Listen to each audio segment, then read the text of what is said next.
Assalamualaikum warahmatullahi wabarakatuh. Alhamdulillah. Wassalatu wassalamu ala Rasulillah Muhammad ibn Abdillah wa ala alihi wa sahbihi wa man walah. Subhanaka la ilma lana illa ma 'allamtana innaka antal alimul hakim. Rabbi shrah li sadri wa yassir li amri wahlul 'uqdatan min lisani yafqahu qawli. Amma ba'du. Saudara sekalian saya muliakan, Quran jadi obat buat segala macam hal. Saya pernah diijazahin, ini juga saya mau ijazahin sama teman-teman di sini. Saya pernah saya ceritain di buku Bidadari Bumi, saya pernah tiba-tiba aja benci sama seorang santri, sama seorang teman yang duduk di kelas saya. Saya dari dulu waktu saya di Tarim saya sudah ngajar, alhamdulillah dikasih amanat buat ngajar. Itu ada salah satu anak murid di kelas saya, tiba-tiba aja saya benci sama dia gitu. Kebencian yang aneh, sebab yang dulu saya pernah dengar, lihat dia enak banget gitu. Pernah dengar gak istilah itu kan? Baru lihat aja, ampun enak banget. Saya kira itu cuma istilah aja, ternyata beneran teman-teman. Beneran, itu juga saya baru tahu. Ngelihat mukanya, makanan di perut saya naik semuanya. Lihat mukanya tuh langsung duk duk duk duk duk. Saya langsung keluar dari kelas, saya muntah dulu, baru bisa masuk lagi ke kelas gitu. Aneh banget kan? Saya dulunya itu ngira sesuatu yang wajar mungkin karena dia emang nyebelin gitu. Padahal dia tuh seneng banget belajar, dan masalahnya lagi dia itu sangat seneng sama saya. Mengidolakan gitu. Maksudnya dia bener-bener, jadi dia tuh kalau di kelas saya pengennya duduk paling depan. Dan saya karena dia sebel sama dia, saya suruh dia duduk di belakang. Saya bener-bener gak tahu gitu, mendadak. Sampai berminggu-minggu gitu. Ada teman saya yang paling deket, dia bilang, aneh di ustazah nih, aneh. Dia bilang gitu. Saya bilang enggak aneh. Wajar aja, emang dia nyebelin kok gini gitu. Tapi nggak ada orang benci sama kayak gitu. Nggak ada orang sebel sampai beneran muntah tuh, nggak ada ustazah. Saya bilang, ayo ustazah, saya bawa ustazah nih ke Hubaba Umairah. Ini Hubaba Umairah. Seorang perempuan, hafal Quran, banyak ngerti hadisnya Nabi Muhammad, sangat dekat dengan agama, dikaruniai Allah cahaya dalam segala sesuatu. Saya datanglah ke sana, dibawa sama teman saya ini. Saya bilang, ngapain? Kamu bawa saya ke Hubaba Umairah. Hubaba Umairah itu kan tukang ngobatin orang. Saya ngerasanya kayak gak sakit gitu loh. Kata teman saya, ustazah nih sakit, ustazah nggak ada orang benci orang kayak gitu.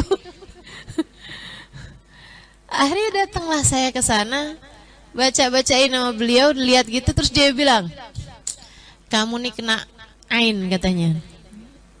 Kamu kena ain. Jadi akhirnya ya benci sama dia itu gitu. Terus dia kasih tahu, orang yang paling banyak kena ain itu orang kaya sama orang yang berilmu. Itu sangat mudah banget terkena mata panas ya teh, ain dari orang. Beliau kemudian bacain saya. Pak, saya dipegangin, dibaca-bacain. Habis itu beliau kasih ijazah sama saya. Ijazah itu kayak resep ya, kalau di pengobatan tuh kayak resep. Itu ijazah. Jadi kalau orang nanya, boleh nggak saya amalkan amalan-amalan ini gitu.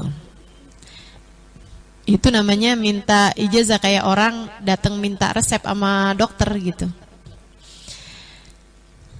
Tapi sih ada bacaan-bacaan yang memang tidak perlu ijazah. Itu kayak ratib haddad Al-Ratib Atas, terus Wirdul Latif, Dzikir pagi sore itu. Kayak bacaan-bacaan maulid tuh nggak perlu ijazah. Baca aja nggak apa-apa. Itu kayak ibarat obat tuh Panadol, Bodrek, vitamin gitu. Tuh nggak perlu resep gitu. Tanpa resep ya. Tapi ada juga amalan-amalan tuh yang perlu resep gitu.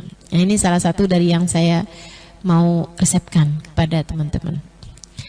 Hubabah Umairah kemudian kasih ijazah sama saya, Al-Imam, nanti tiap kali kamu habis selesai salam sholat, pegang dada Muna, baca Alam Nasroh 4 kali. Nah itu kalau diijazahin tuh nggak usah pakai nanya, kok 4? Udah ikut aja, itu tuh kayak diresepin gitu ya, 2 kali 1 gitu. Nggak usah pakai, kenapa 2 kali 1?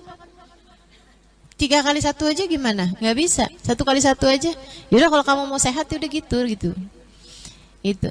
Jadi beliau ngasih ijazah saya baca Alam Nasroh sambil pegang dada.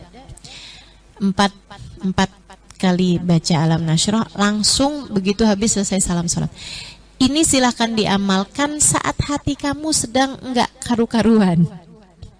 Ya, sedang kayak berantakan, entah itu dilanda cemburu kah, entah itu dilanda galau, entah itu kesel, entah itu marah, entah itu merasa sepi sendiri, tak ada yang menemani, gundah gulana, menderita, merana, pokoknya gitulah rasa-rasa yang nggak enak gitu ya, silahkan diamalkan. Kalau hati lagi biasa-biasa aja sih ya baca zikiran yang biasa aja itu ya. Dari istighfar subhanallah 33 kali, ayat kursi kan begitu? 33 subhanallah, 33 alhamdulillah, 33 Allahu akbar. Akhiri dengan la ilaha illallah wahdahu la syarikalah lahul mulku wal hamdu yuhyi wa yumitu wa ala kulli syai'in qadir. Ini kalau hati lagi berantakan nih, Al-Qur'an nih bisa jadi hudan. Bisa jadi petunjuk. Dengan kalau kita mengamalkannya dalam keadaan-keadaan tertentu. Ya itu dia. Kalau hati lagi berantakan, kayaknya ada nih yang hatinya lagi berantakan di sini. Nah itu silahkan habis selesai salam sholat langsung baca Bismillahirrahmanirrahim, Alam Nashrah laka sadrak, tangan kanannya pegang dadanya, baca Alam Nashrah laka sadrak wa wada'na anka wizrak, diawali dengan Bismillah ya, 4 kali Alam Nashrah. Saya ijazahkan, qabiltul ijazah.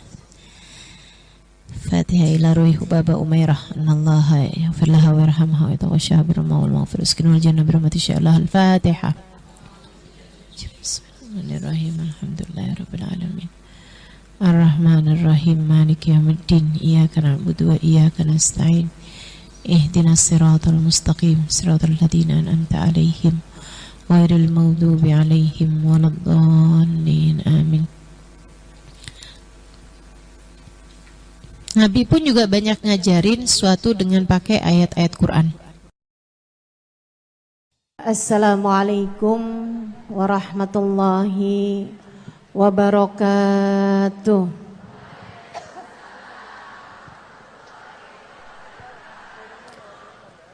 Alhamdulillah. Wassalatu wassalamu ala Rasulillah Muhammad ibn Abdillah wa ala alihi wa sahbihi wa man wala.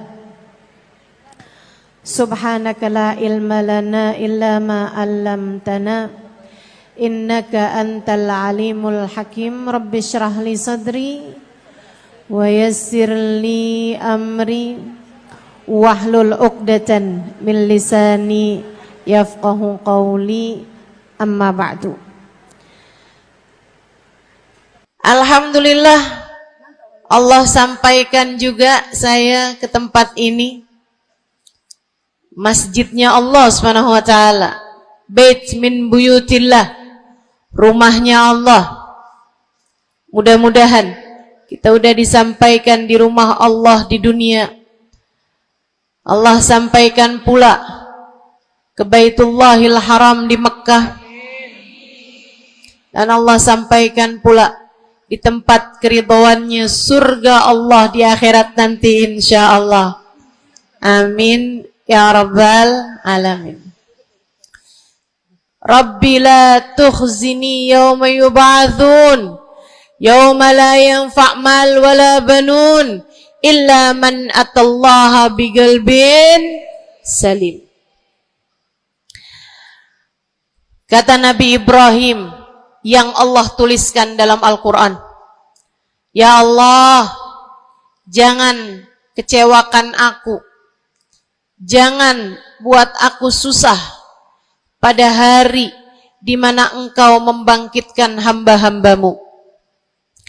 Nanti di akhirat saat manusia dibangkitkan, ya Allah, jangan buat saya susah, jangan buat saya kecewa. Yauma la yanfa' mal wala banun.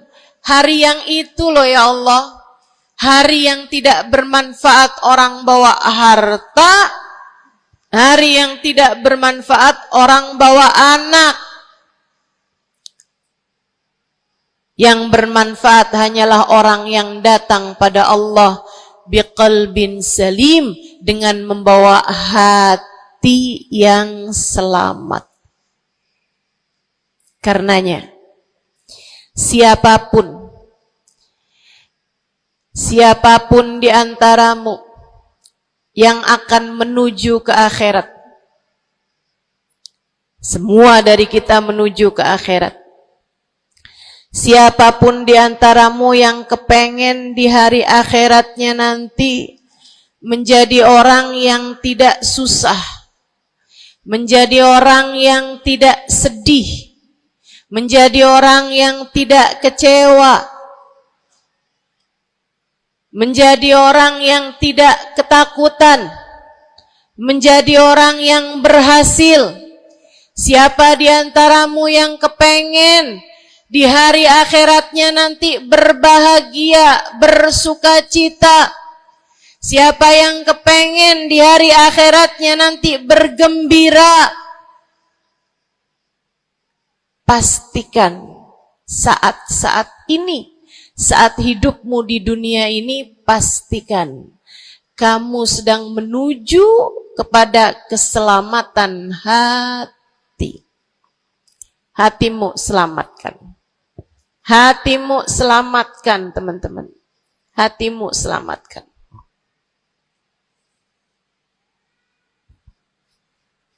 Semoga Allah karuniakan kepada kita selamatnya hati insyaallah. Amin. Semoga Allah menyelamatkan hati kita semua. Semoga Allah menyelamatkan hati kita semua. Nabi kita Muhammad menyebutkan dalam salah satu hadisnya, ala inna fil jasadi mudghah, idza salahat salahal jasad kulluh, wa idza fasadat fasadal jasad kulluh, ala wahiyal qalbu. Kata Nabi, ketahuilah sungguhnya dalam diri manusia terdapat segumpal darah. Apabila ia bagus, ia selamat, ia bersih, selamatlah seluruh anggota tubuhnya. Apabila ia rusak, ia hancur, ia gelap, ia mati, maka hancur pulalah seluruh anggota tubuhnya.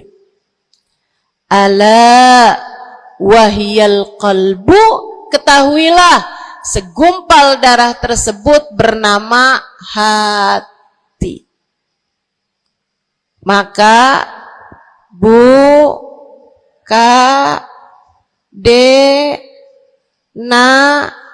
nek, banyak nenek-nenek di sini. Saya sampaikan padamu pesan dari hati saya yang terdalam. Berhati-hatilah dengan hati. Yang hati-hati sama hati, apa yang ada di dalamnya? Coba silahkan Silahkan kamu pikirkan nih kondisi hati saya nih kayak apa. Kita kalau badan lebih gampang ngerasainnya. Saya kalau ditanya, Ustazah lagi sakit? Iya. Sakit apanya Ustazah? Kaki. Saya bisa jawab. Tapi kalau kamu ditanya misalnya, gimana kabar hati kamu?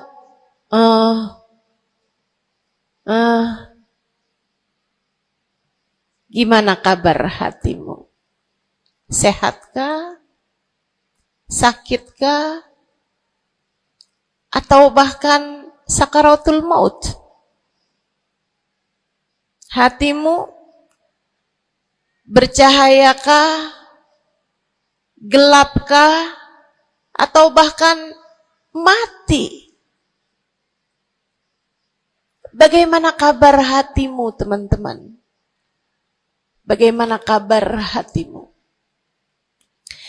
Innallaha la yanzur, kata Nabi Muhammad dalam hadis yang lain.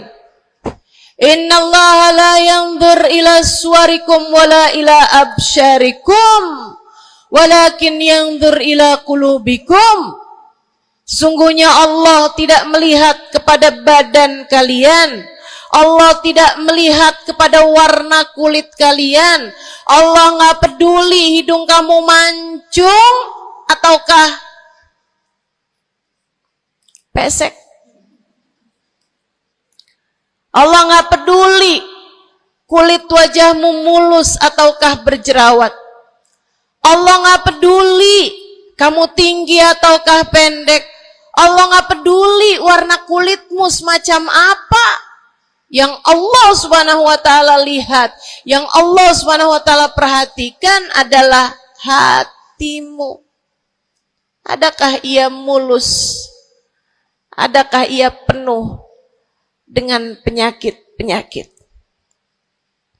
Yang Allah pandang darimu adalah hatimu.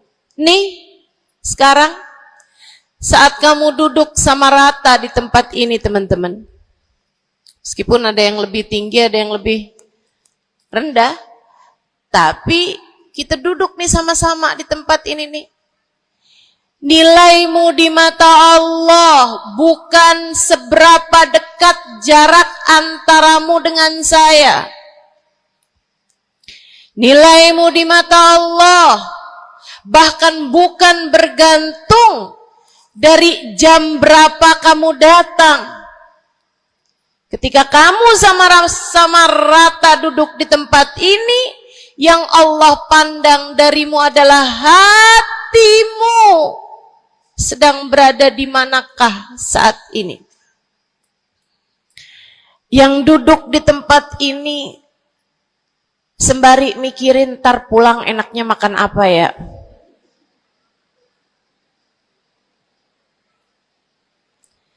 Yang duduk di tempat ini sambil mikirin, kok saya lapar ya? Iya, belum sarapan. Gara-gara buru-buru, takut nggak kedapatan tempat duduk. Gara-gara buru-buru, kepengen bisa lihat mukanya Ustazah Halimah yang viral.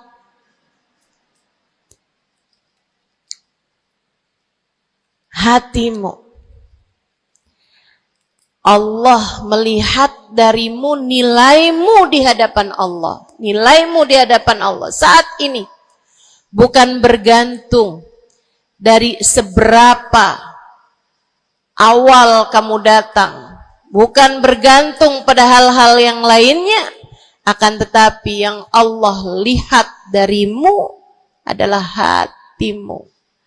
Adakah Allah di dalamnya? Adakah Allah di dalamnya?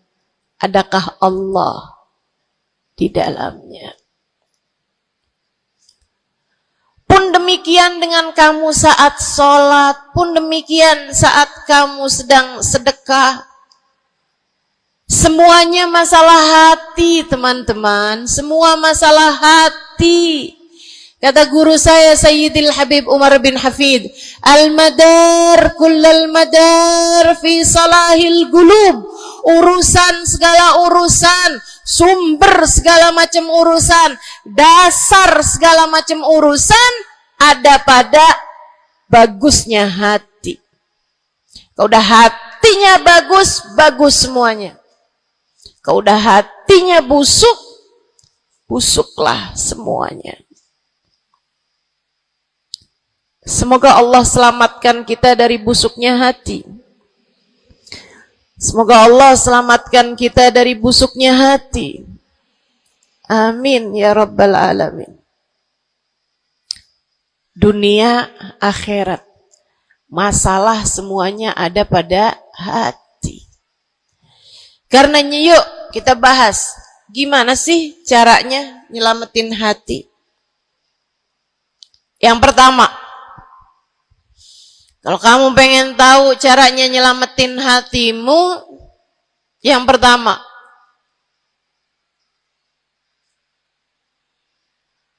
bersihkan sampah-sampahnya. Nih, kamu mau rumah itu biar bagus, biar terjaga, biar selamat. Kamu lihat dalamnya, oh banyak sampah, banyak noda, banyak kotoran. Dari mulai kotorannya cicak, ayam, sampai mungkin anjing, karena lama nggak ditempatin. Karena lama nggak ditempatin. Ada banyak di antara kita yang kondisi hatinya semacam itu. Sampah begitu banyak dalam hatinya. Ada banyak di antara kita umat Islam yang kondisi hatinya semacam itu. Begitu banyak sampah di dalam hatinya tersebut. Semoga Allah selamatkan semuanya. Amin. Maka hal pertama, kalau kamu kepengen punya hati yang selamat, yang nomor satu adalah bersihkan hatimu dari semua sampahnya, keluarin. Apa sampahnya hati? Dosa-dosa yang telah kamu lakukan. Idza aznabal abd nakat fi qalbihi nuqtah sauda. Kata baginda kita Nabi besar Muhammad, idza adnabal abad, ketika seorang hamba mengerjakan dosa, tertorehlah di dalam hatinya satu titik hitam. Sampahnya hati. Kamu tiap kali bikin dosa, dosa apa aja? Bukan hanya dosa besar, zina, bukan hanya dosa besar, minum minuman keras atau narkoba, bukan hanya dosa besar, judi atau riba, bukan hanya dosa-dosa besar. Kalau itu titik hitam yang sangat besar tertoreh di dalam hatimu itu. Bahkan dosa-dosa kecil, sekedar marah-marah sama suami atau ngambil uang suami. Gimana? Pernah? Rezeki istri solehah ustazah. Lagi mau nyuci, kelihatan. Alhamdulillah. Emang haram ya ustazah? Ya haram, bukan punya kamu. Kan katanya ada hak istri dalam harta suami. Iya betul kalau dia kasih. Kalau dia kasih, kalau nggak kasih, nggak halal juga. Bahkan dosa-dosa kecil, seperti melihat tetangga, terus kamu bilang, ya ampun, cakep banget ya. Nyesel saya nggak kawin sama dia.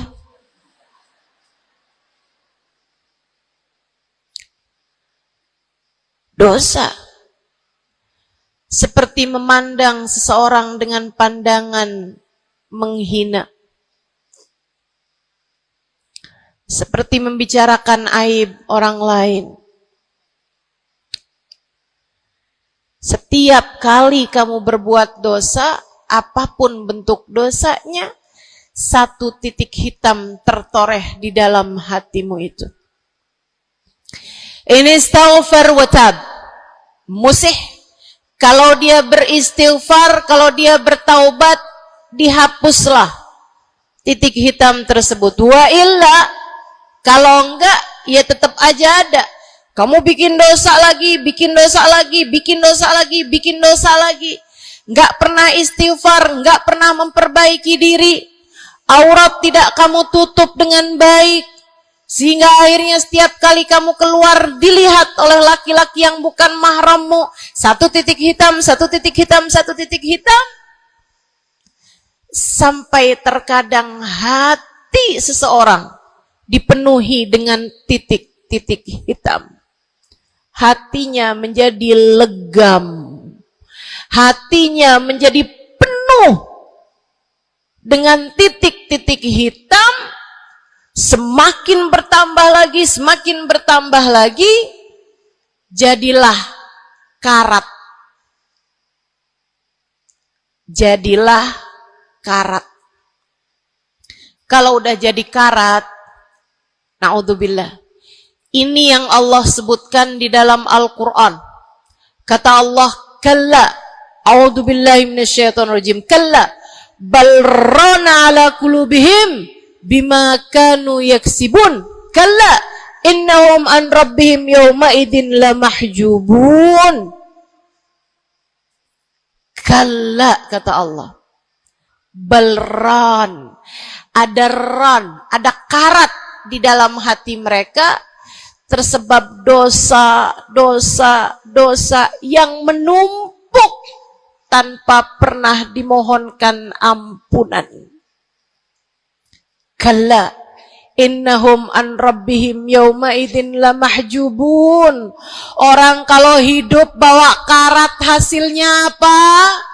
Orang kalau hidup bawa karatnya hati hasilnya apa ya Allah?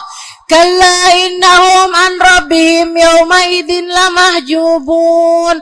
Orang yang hatinya punya karat, pada hari tersebut ia akan terhalang dari Allah Tuhannya.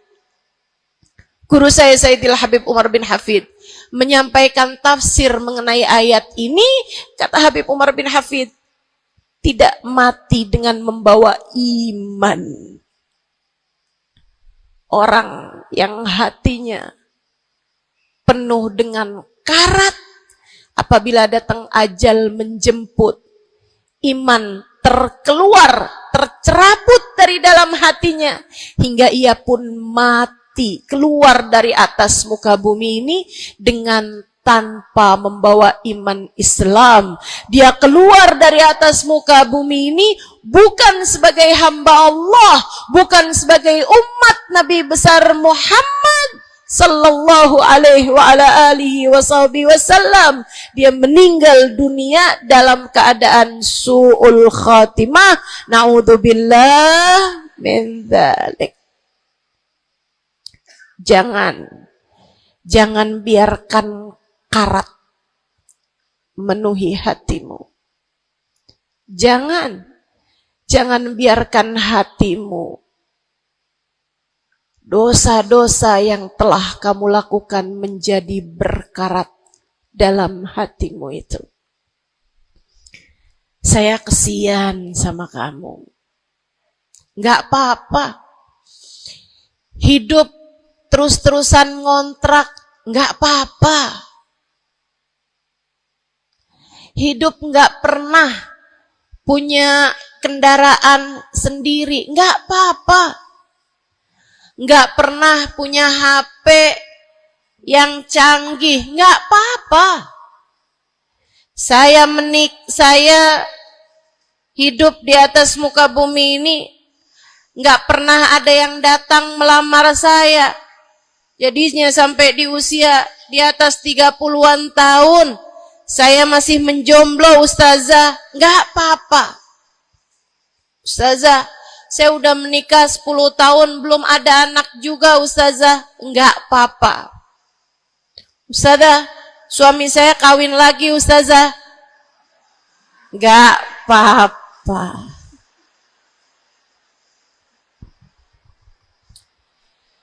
Hidup di dunia ini apapun yang terjadi semuanya hanyalah sementara. Kamu hanya perlu memastikan agar tatkala datang ajal menjemput kamu punya modal. Dan modal utamanya yang nomor 1 adalah hati yang bersih. Hati yang selamat. Kamu bawa pulang menghadap Allah Subhanahu wa ta'ala bigalbin salim. Kamu bawa hati yang selamat. Insya Allah. Mati nggak bawa suami nggak apa-apa. Mati nggak bawa anak nggak apa-apa. Nggak bakalan jadi pertanyaan malaikat raqib atid. Tapi mati harus dengan membawa hati yang selamat. Mudah-mudahan Allah karuniakan. Mudah-mudahan Allah karuniakan.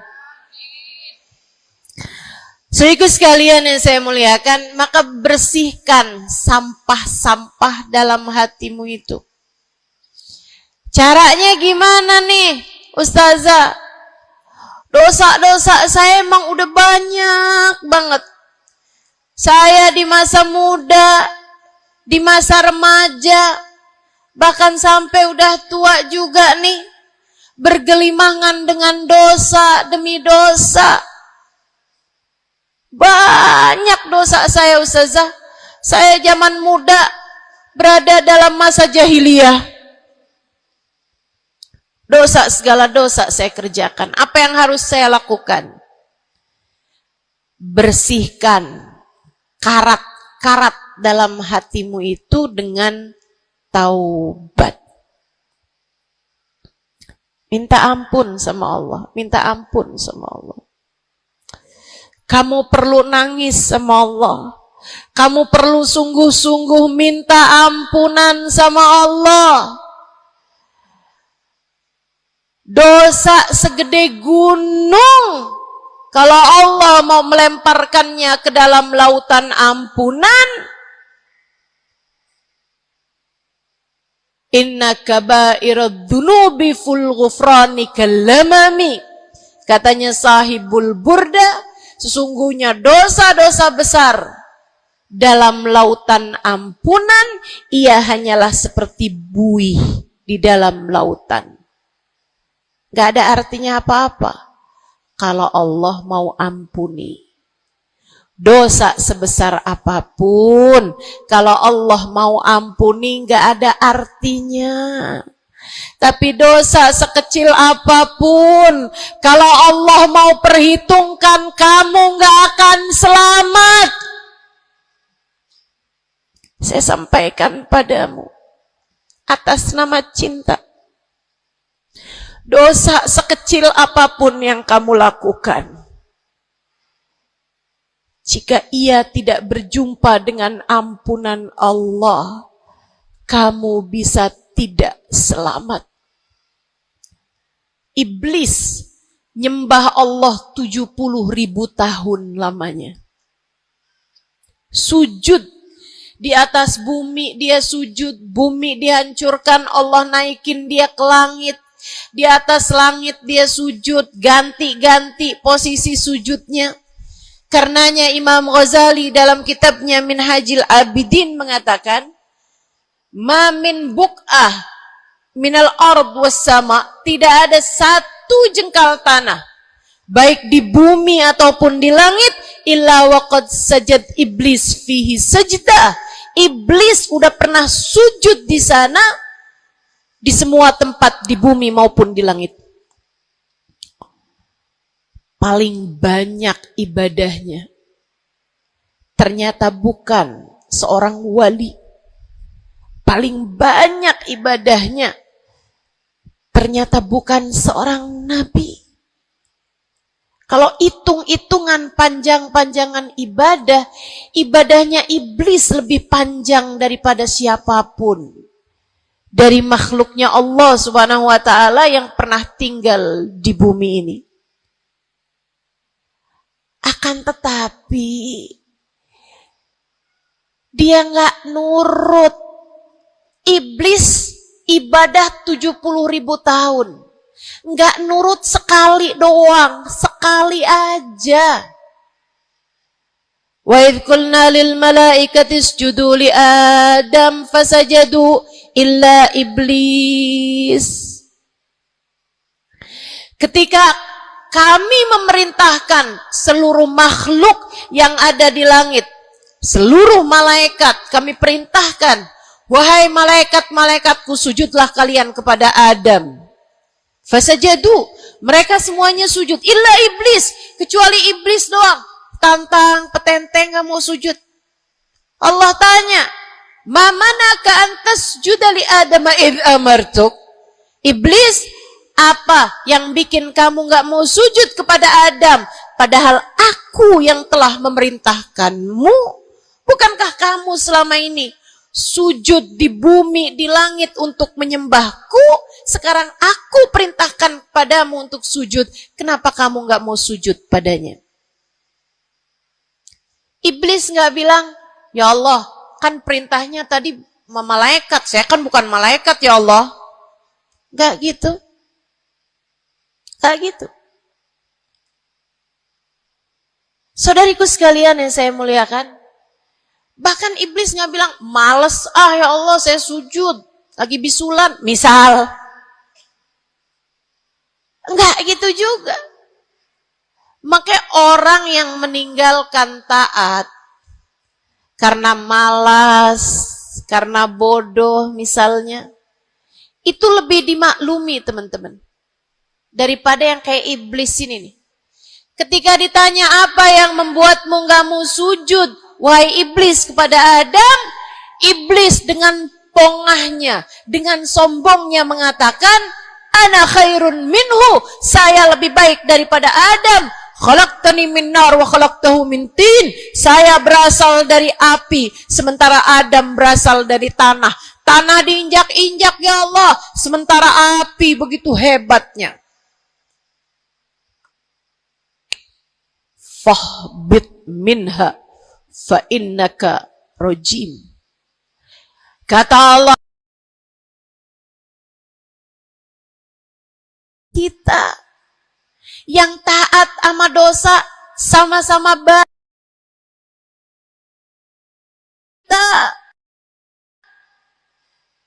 Yang mungkin dosa kita lebih banyak daripada taat kita.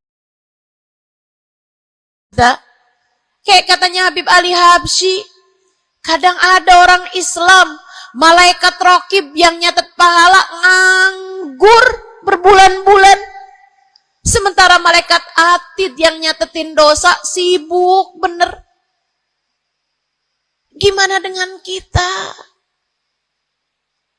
Iblis hanya satu saja melanggar aturan Allah.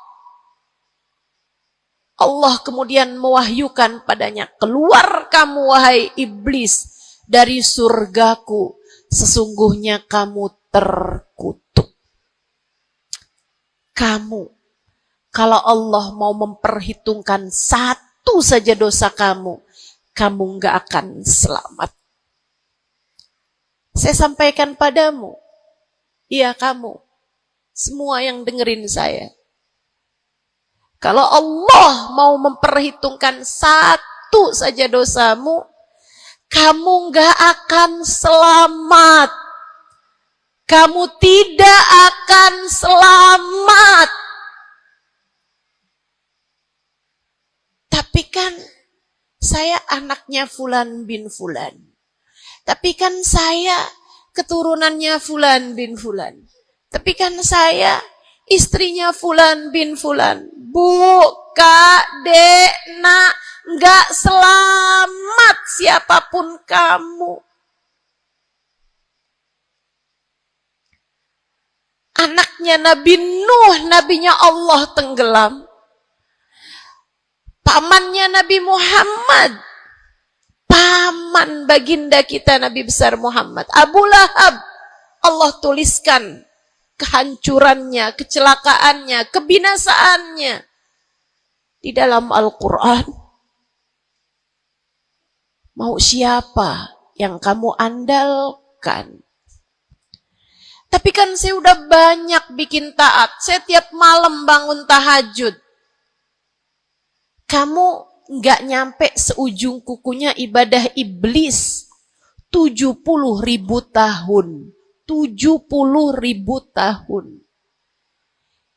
Sujud pada Allah SWT di tiap jengkal tanah. Nih tanah yang sekarang kita jejak ini pernah dibikin sujud sama iblis. Waktu iblis tinggal di atas muka bumi ini. Tapi semuanya enggak manfaat. Kalau Allah mau memperhitungkan satu saja dosa hambanya, ia tidak akan selamat. Sebab Allah hanya mau menerima hati yang tidak ada sampah di dalamnya. Sebab hanya berkenan menerima hati yang tidak ada noda-noda di dalamnya. Sampah hatimu bersihkan. Dosa-dosamu taubati. Mintalah ampun kepada Allah. Mintalah ampun kepada Allah. Bangunlah di waktu malam, mandilah dengan mandi taubat. Saat-saat mandimu kamu bilang dalam hatimu, ya Allah, sebagaimana air membersihkanku dari segala kotoran-kotoran di badanku, ya Allah, bersihkanlah dosa-dosaku dengan hujan ampunanmu. Kemudian sholatlah 2 rakaat, 4 rakaat, sholat taubat. Kemudian sesudahnya mulailah kamu ingat dosa-dosamu. Mulailah kamu ingat dosa-dosamu. Dari sejak kamu balik sampai sekarang ini. Betapa ia telah menggunung. Betapa ia telah melumuri dirimu itu. Betapa ia telah menjadikan dirimu kotor. Kemudian ingatlah nikmat yang telah Allah SWT berikan, bahwa bersama dengan banyaknya dosa-dosamu, ia tak henti-henti memberikan kepadamu kenikmatan demi kenikmatan. Bahwa meski matamu berulang-ulang kau pandang yang haram dengannya, Allah masih membiarkan matamu dapat melihat. Betapa meskipun telingamu berulang-ulang kamu pakai untuk mendengarkan aib-aib orang, nyatanya sampai sekarang telingamu masih dapat mendengar. Betapa lisanmu, berapa banyak hati tersakiti dari lisanmu itu. Mertuamu kamu sakiti, suamimu kamu sakiti, anakmu bahkan kamu sakiti. Bodoh banget sih jadi anak. Astagfirullah, astagfirullah. Kamu kok bandel banget sih, mama nyesel punya anak kayak kamu. Astagfirullah.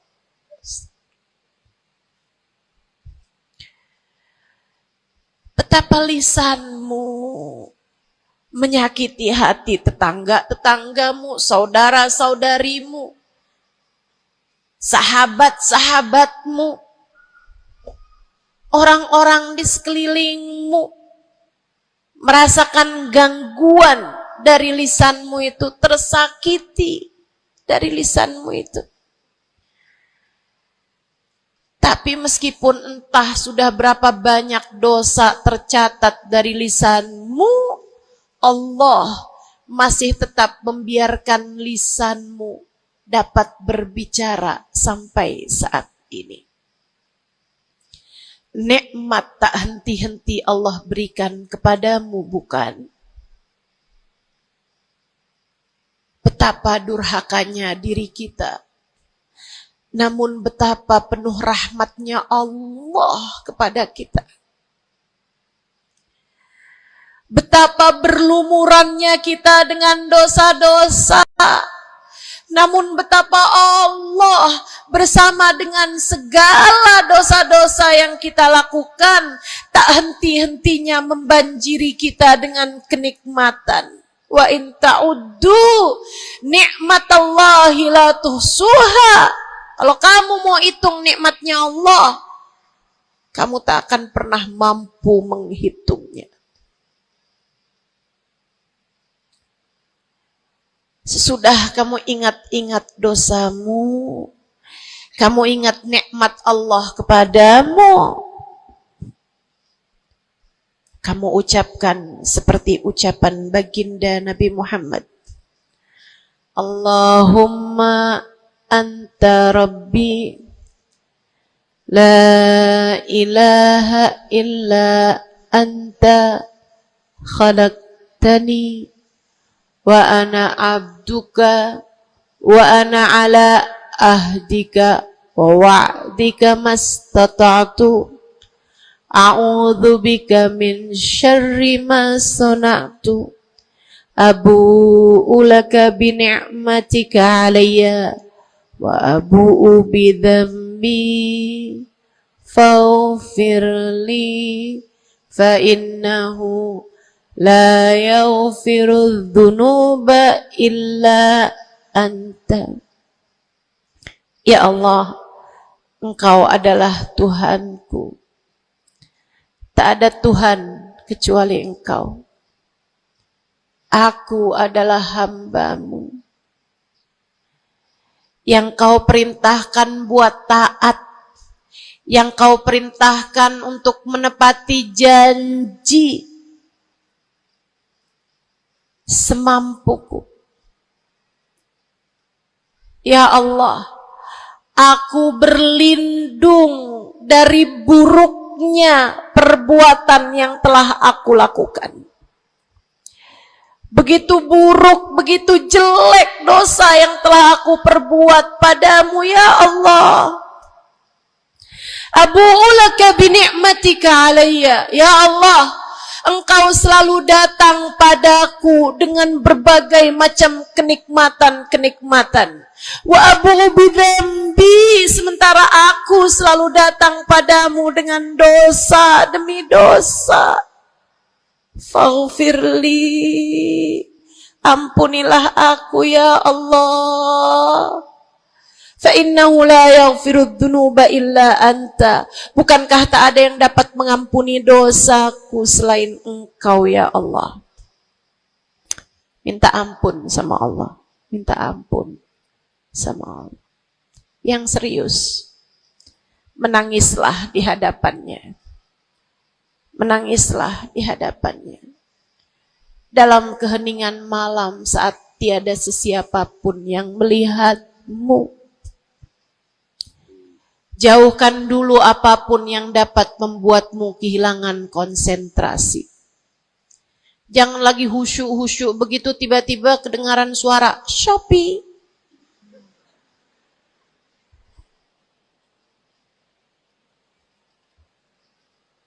Kamu langsung jadi hilang konsentrasi. Yang mana nih ya?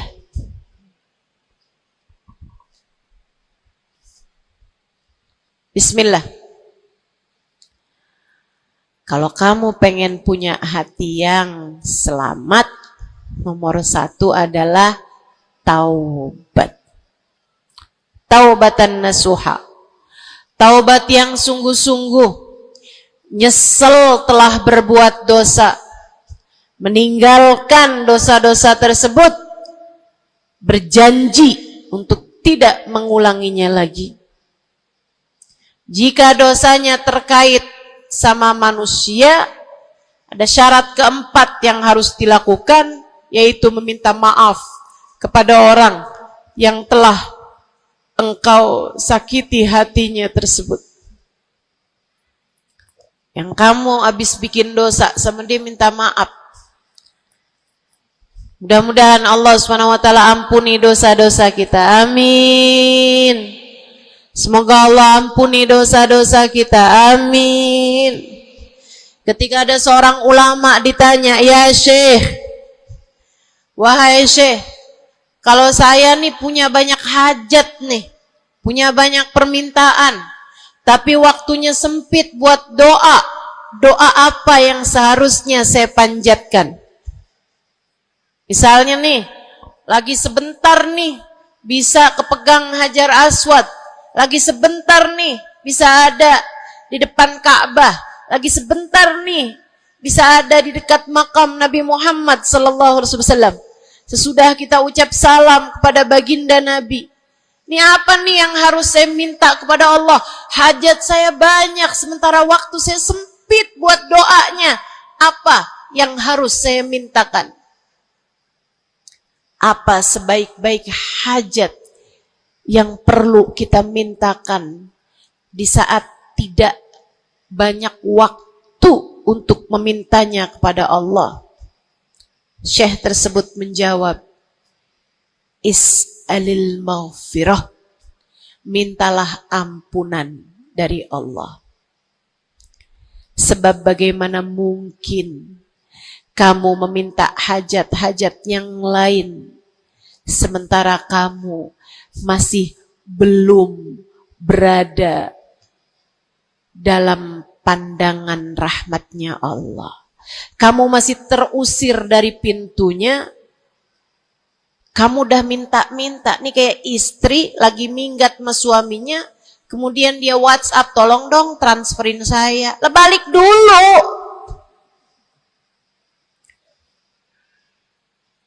Baru minta.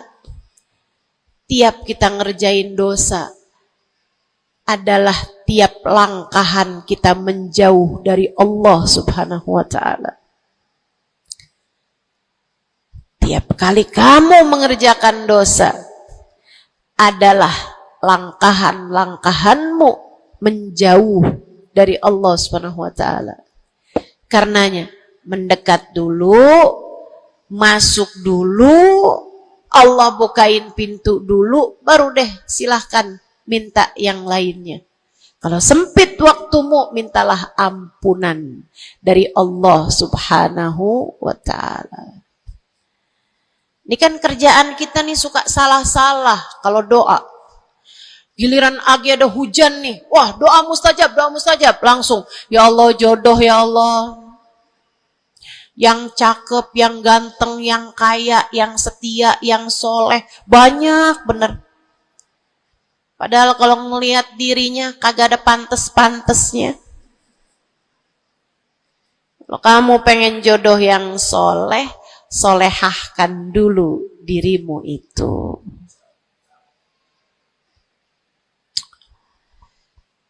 Begitu datang hujan, ya Allah, duit yang banyak, ya Allah, duit yang banyak, ya Allah. Mintalah dulu ampunan. Sebab kamu mati nggak bawa jodoh nggak apa-apa, kamu mati nggak bawa duit nggak apa-apa. Tapi kita mati harus bawa ampunan Allah Subhanahu wa ta'ala. Sebab dosa akan mengotori ruang hati kita. Maka syarat utama hati yang bersih adalah keluarkan sampah sampah darinya dengan cara taubat. Mohonlah ampun pada Allah. Secara serius. Cukup sekali Ustazah? Enggak cukup. Lo dosanya banyak. Tiap habis sholat minta ampun. Tiap ada kesempatan buat doa minta ampun. Tiap lagi datang hujan minta ampun. Tiap lagi ziarah ke makam Nabi, ke makam wali minta ampun sama Allah. Tiap lagi datang orang soleh, katanya doa sambil memandang wajah orang soleh mustajab.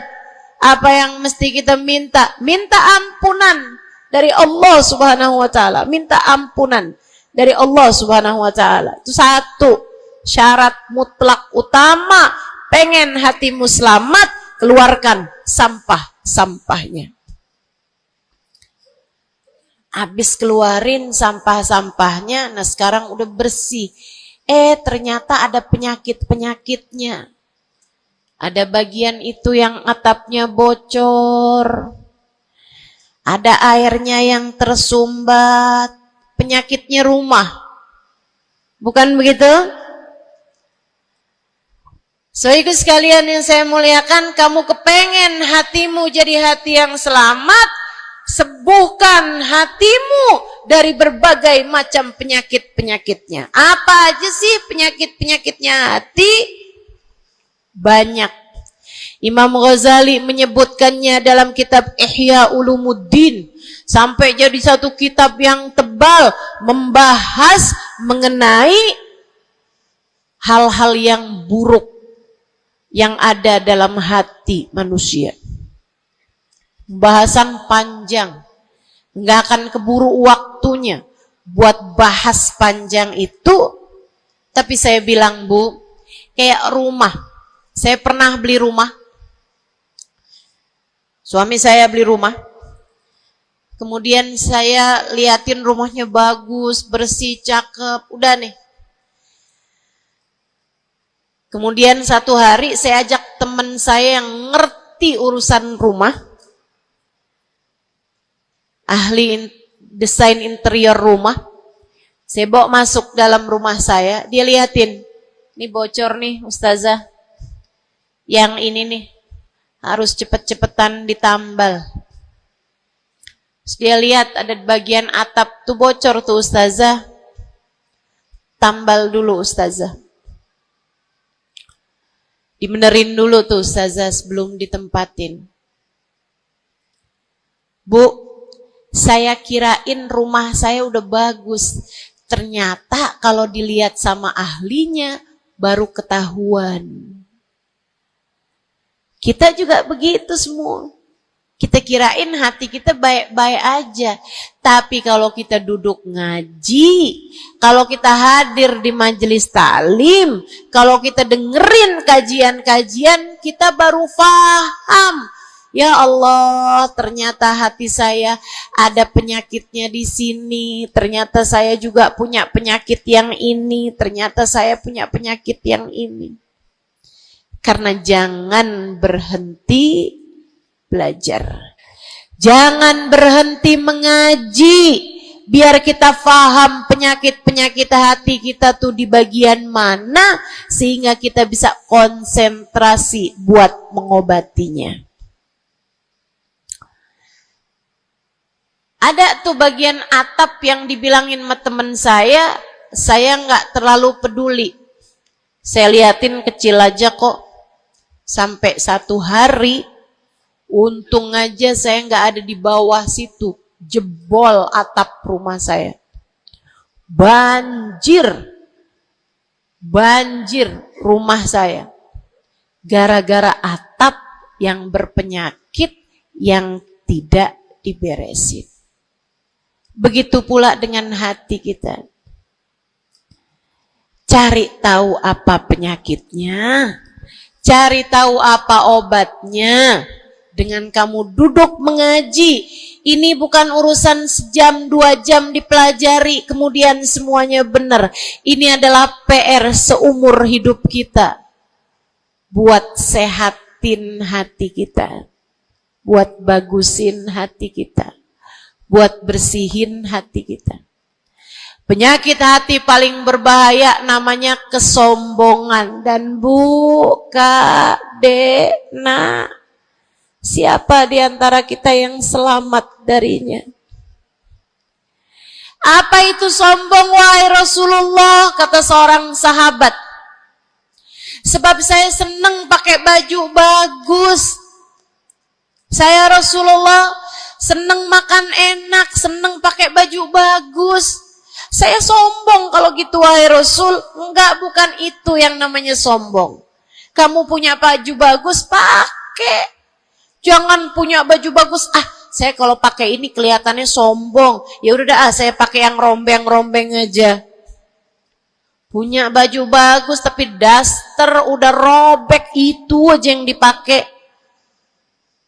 Tanya sama suaminya, kok kamu pakai baju yang ini sih, ini kan robek nih. Enak, adem. Adem yang lihat, adem yang make, gerah yang lihat.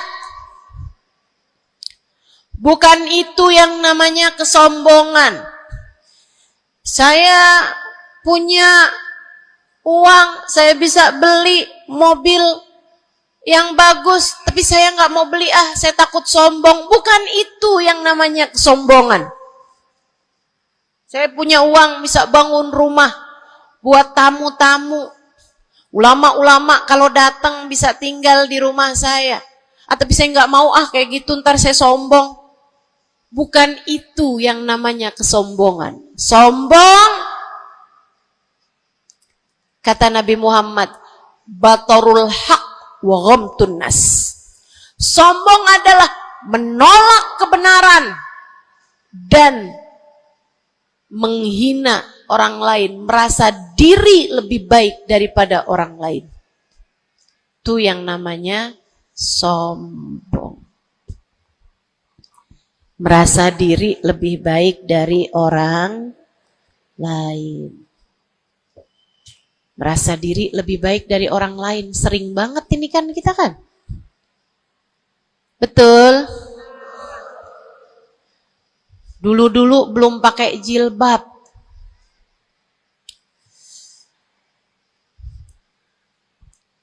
Nggak ngerjain taat yang namanya menutup aurat. Habis itu kemudian pergi majelis, hadir kajian pakai jilbab, rapi banget. Bahkan tumpuk-tumpuk. Ustadzanya pakai jilbab 1 lapis, dia pakai 3 lapis. Tapi dia ngelihat orang-orang yang belum pakai jilbab, ya ampun, belum dapat hidayah, sian. Saya rasanya kepengen buat bisikin sama dia, Mbak, Israel udah deket. Boleh gak sih Ustazah, saya bisikin di telinganya, malaikat penjaga neraka kirim salam. Astaghfirullah. Dulu kamu berbuat dosa dengan membuka auratmu, kini kamu berbuat dosa dengan dosa kesombongan. Itu namanya bukan taubat. Itu namanya bukan hijrah. Itu namanya pindah dosa. Dari satu dosa membuka aurat menjadi dosa kesombongan, dan bisa jadi di hadapan Allah dosa kesombongan lebih besar nilainya daripada dosa membuka aurat. Bisa jadi. Bisa jadi. Para ulama mengatakan, rubba maksiatin aurathat dhullah ahabbu ilallah min ta'atin aurathat kibra. Terkadang kemaksiatan yang melahirkan rasa rendah diri di hadapan Allah lebih Allah sukai daripada ketaatan yang melahirkan kesombongan. Hati-hati. Hati-hati sama hati. Jangan biarkan kesombongan merusak hidupmu. Jangan.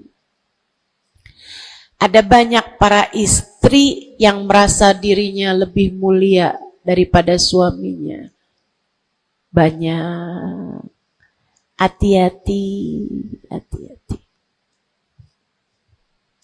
Saya belajar dari umi saya. Meninggal dunia 2 tahun yang lalu. Belum sampai hampir 2 tahun.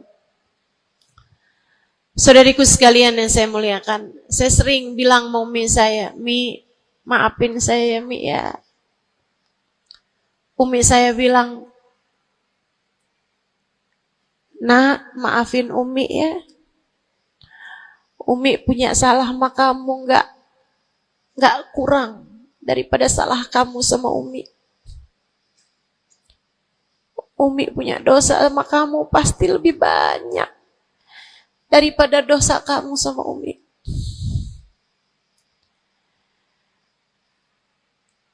Itu rasa yang jarang dimiliki para ibu. Seringnya ibu tuh merasa selalu lebih baik daripada anaknya. Seringnya ibu tuh merasa dia nggak punya salah, dia nggak punya dosa. Yang punya dosa banyak tuh anaknya kepada dirinya, bukan begitu? Ayo minta maaf dulu sama ibu. Ayo minta maaf dulu. Kan seringnya bilang gitu sama anak-anak kita. Kamu tuh nak, ibu ini adalah ibumu, surgamu berada di bawah telapak kakiku. Waduh. Betul, al-jannah tahta aqdamil ummahat. Tapi ucapan kamu yang semacam itu kesombongan. Yakin bakal masuk surga? Yakin? Yakin bakal masuk surga, Bu? Para ibu yang suka bilang surgamu anakku berada di bawah telapak kaki ibumu, yakin kamu bakal masuk surga? Hah? Allah nggak pernah wajib memasukkanmu ke dalam surga, Bu. Allah nggak pernah wajib menghindarkanmu dari api neraka, Bu. Allah nggak pernah wajib menjadikanmu ada di belakang Nabi Muhammad.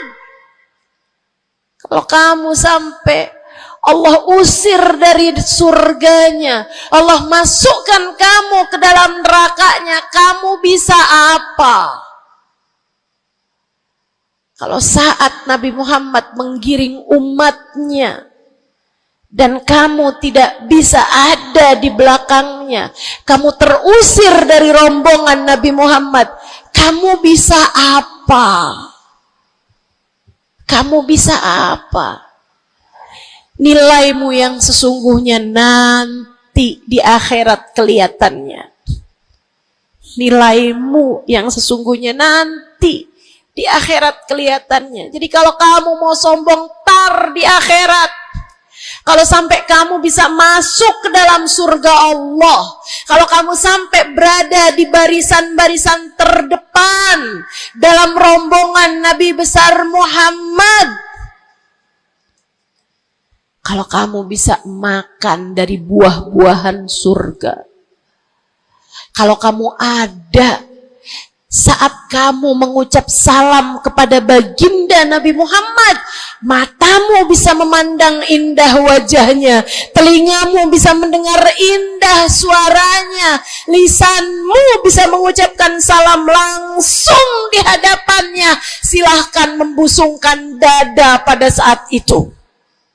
Silahkan mau ngerasa diri kamu lebih baik daripada ahli-ahli neraka, silahkan. Tapi sekarang keadaannya belum tentu. Bagaimana jika seseorang yang kamu memandang dirimu lebih baik darinya, ternyata ia melenggang masuk ke dalam surga, sementara kamu Allah jerumuskan ke dalam api neraka? Keadaannya belum jelas, keadaannya belum tentu. Jangan pernah merasa diri lebih baik daripada siapapun. Jangan pernah merasa diri lebih baik daripada siapapun. hatimu, benerin rusak-rusaknya, penyakit-penyakitnya. Ada penyakit berbahaya namanya hasud. Ada penyakit berbahaya namanya hasud. Apa itu hasud? Seneng orang lain dapat kesulitan, seneng kalau orang lain dapat kemalangan, kesusahan, susah hati kalau orang lain dapat kesenangan. Tuh, seneng orang lain susah, susah orang lain seneng. Itu namanya hasud. Ada tetangga naikin rumah, bangun rumah, dia naik darahnya. Ada orang tetangganya yang sebelah kiri beli mobil, dia pun diangkut pakai mobil ambulan. Busuk bener hatinya. Dimakan sama sifat namanya sifat hasud. Nggak seneng lihat orang lain seneng. Kalau orang lain dapat kesusahan, seneng bener. Si ibu itu kemarin habis tabrakan. Pantas aja dia tabrakan. Kamu tahu kan, si ibu yang itu tuh suka ngerebut laki orang. Ngerebut suami orang jelek, teman-teman, jelek. Jelek. Tapi kamu ngomongin orang juga perbuatan yang jelek, sama jeleknya. Yuk belajar buat jangan punya sifat hasud. Dia kok bikin pengajian besar, pengajian kita harus lebih besar. Urusannya apa? Bukankah majelis itu adalah dakwah mengajak orang kepada Allah?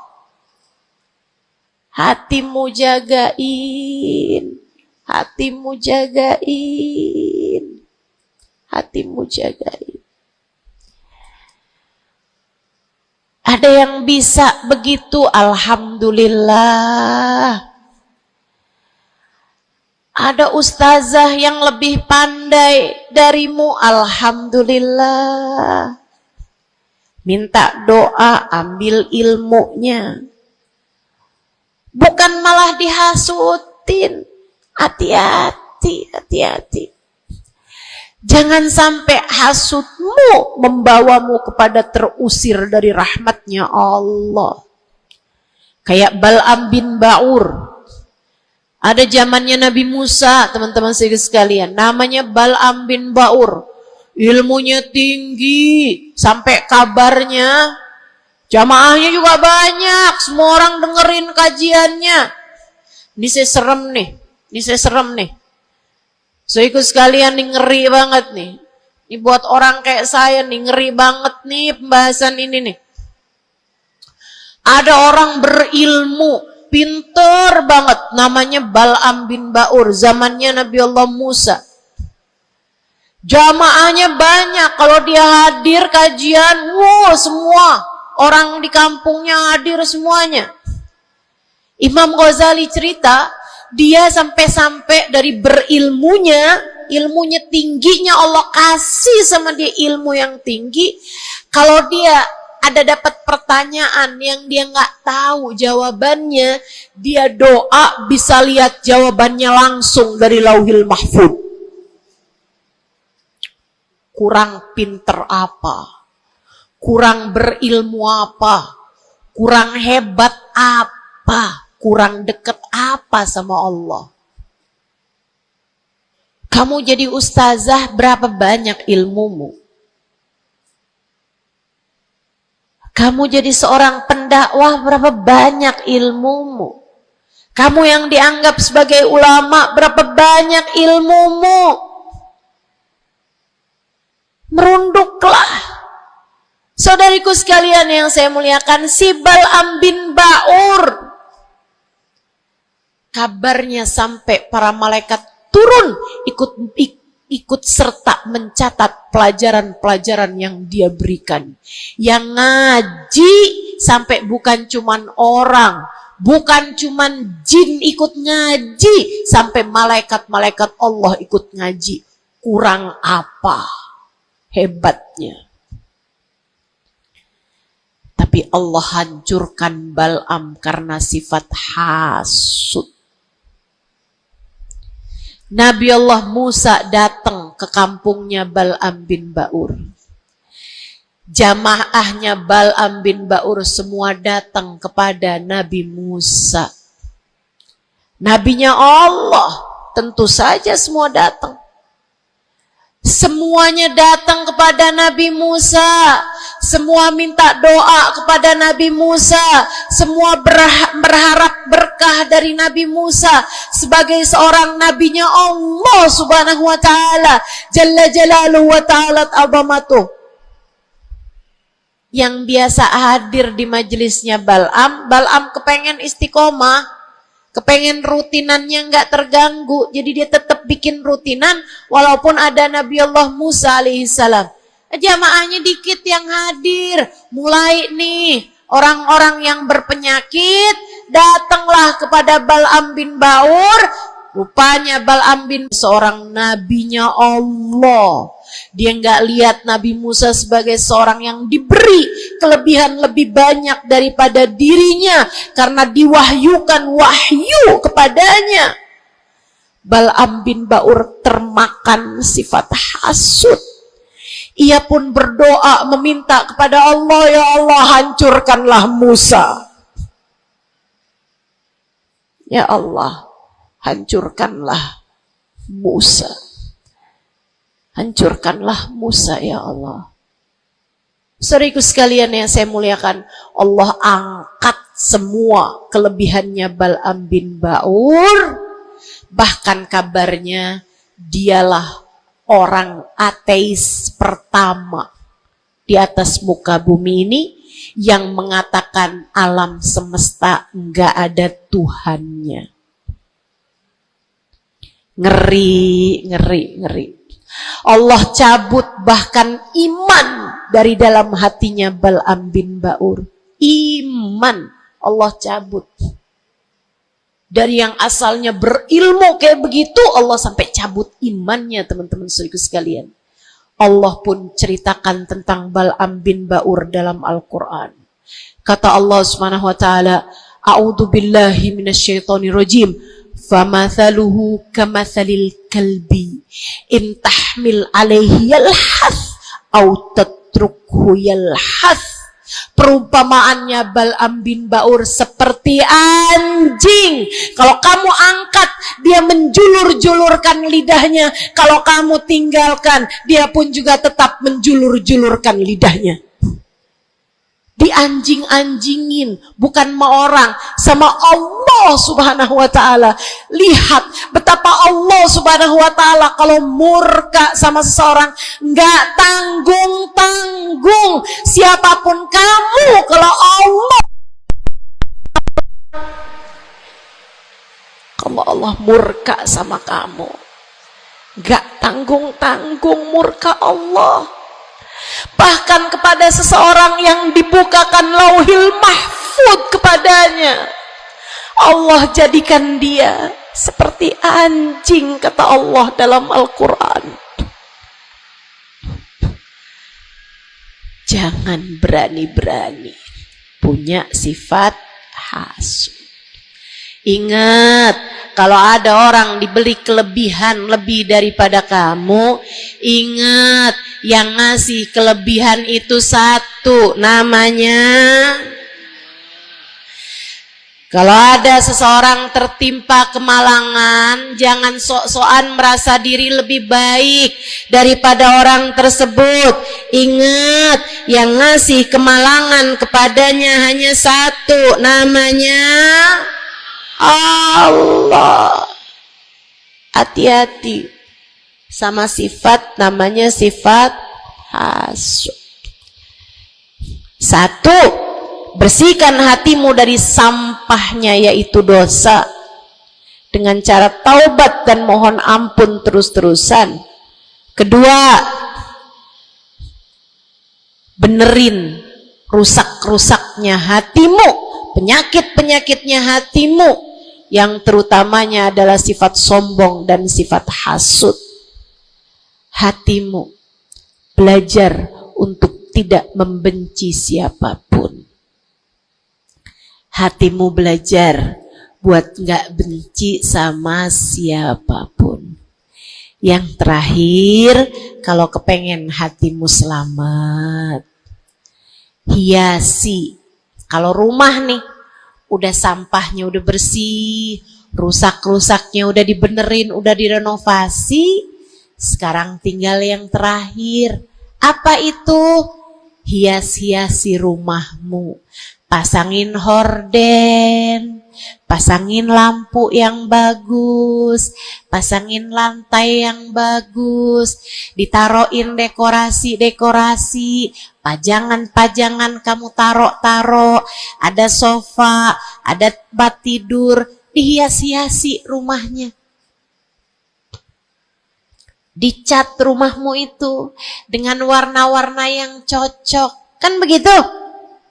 Hiasi hatimu dengan cinta.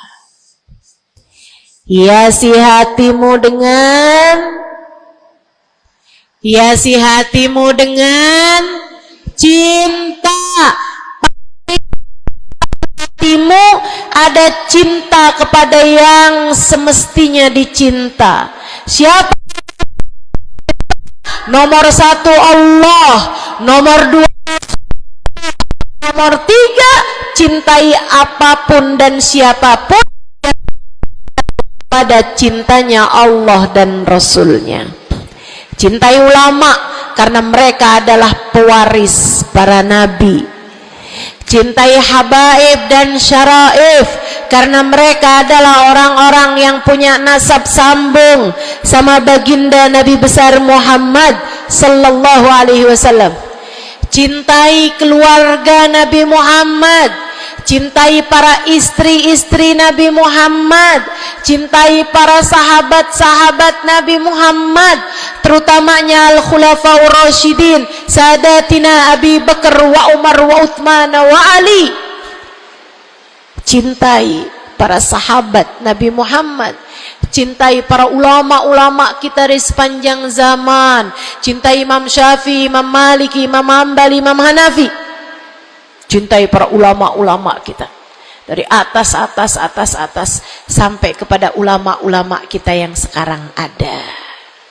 Cintai siapapun yang bawa Nabi Muhammad, bawa Allah, yang bikin kamu jadi kenal Allah, kenal Nabi Muhammad. Cintai.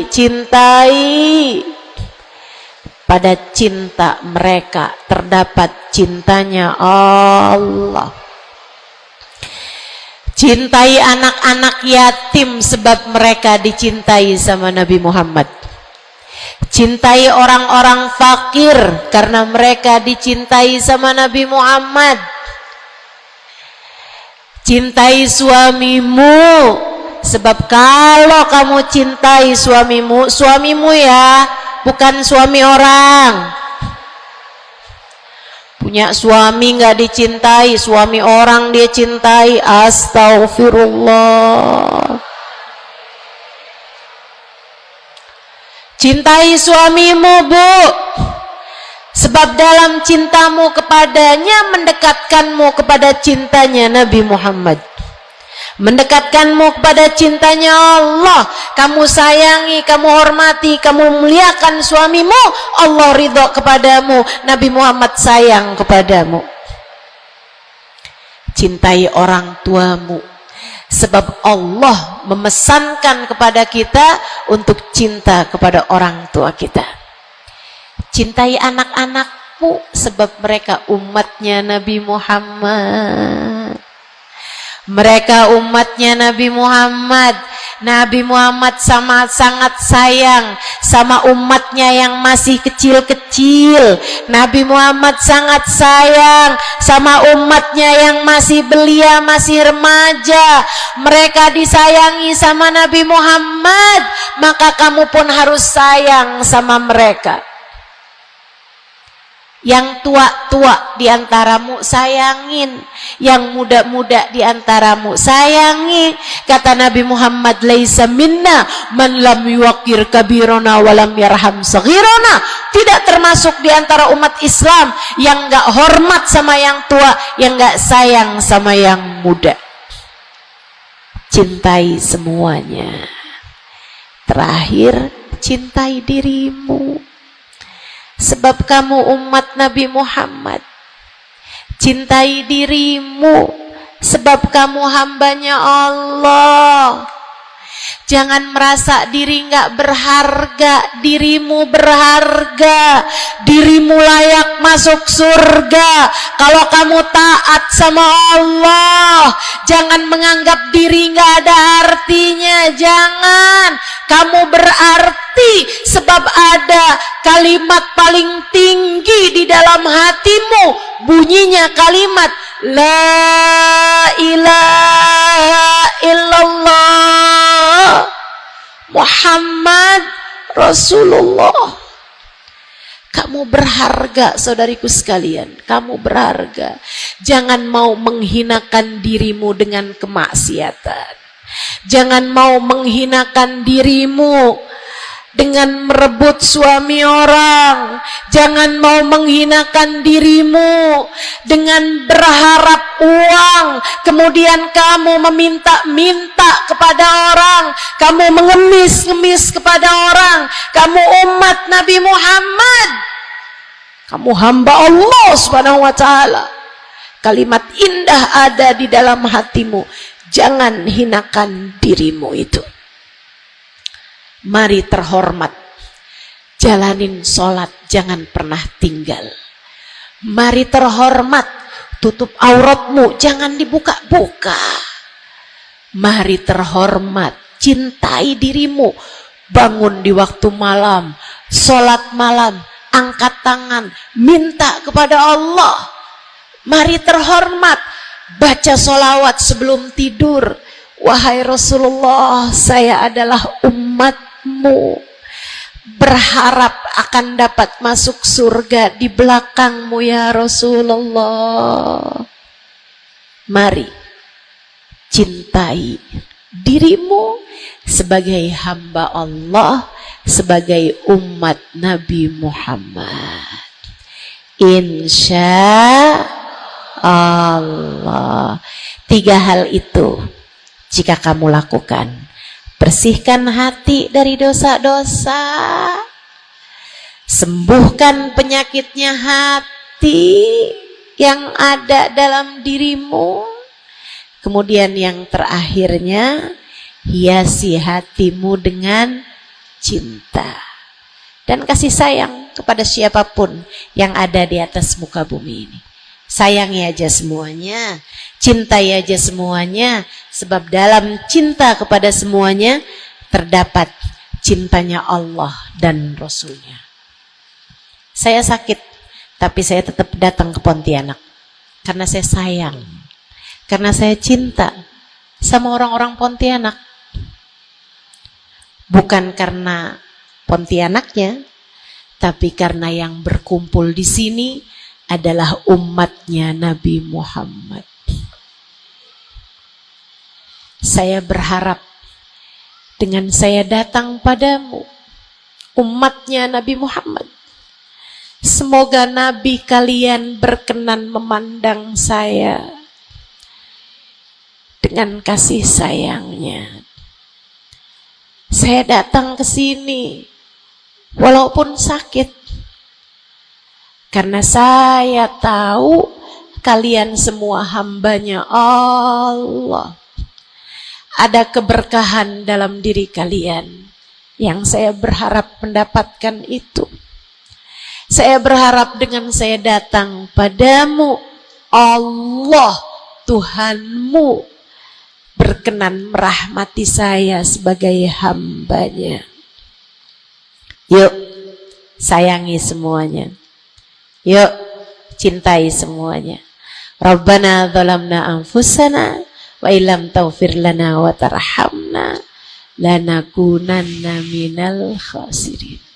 Rabbana atina fid dunya hasanah fil akhirati hasanah wa qina adzabannar.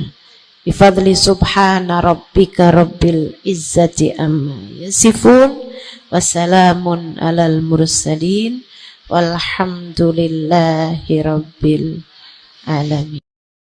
Assalamualaikum warahmatullahi wabarakatuh.